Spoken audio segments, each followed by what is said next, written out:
నువ్వు చెప్పమ్మా. ఏంటి చెప్పేది? చెప్పక్క. అవునక్క చెప్పక్క. మంచి మూవీ చూస్తుంటే ఏంట్రా మీ డిస్టర్బెన్స్?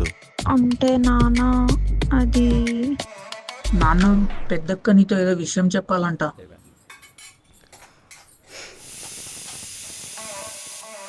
నేను మీకు ఒక విషయం చెప్దాం అనుకుంటున్నాను. ఎవడు వాడు? నాన్న, నేను ఎవరిని లవ్ చేయట్లేదు. మరి నాన్న చిన్నప్పటి నుంచి నన్ను చూస్తున్నారు, మీకు చెప్పినట్టే పెరిగాను. ఎప్పుడూ ఏ అబ్బాయి జోలికి వెళ్ళలేదు, అసలు కన్నెత్తి కూడా చూడలేదు. ఎందుకంటే నేను ఎవరో కూడా తెలియని అబ్బాయిని ఇష్టపడి మిమ్మల్ని బాధ పెట్టి నేను సంతోషంగా ఉండలేను. అందుకే మీరు చెప్పిన మాటే వింటాను. ఏ అబ్బాయిని లవ్ చేయకుండా మీరు చూపించిన అబ్బాయినే పెళ్లి చేసుకుంటాను నాన్న. ఎవరేమనుకున్నా మీరే నా అట్మోస్ట్ ప్రయారిటీ.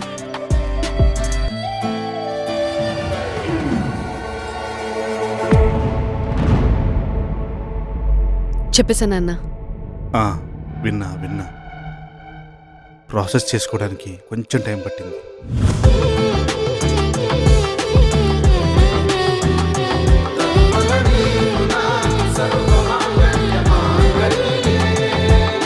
అంకుల్, నేను మీ అమ్మాయిని లవ్ చేసిందే పెళ్లి చేసుకుందామని.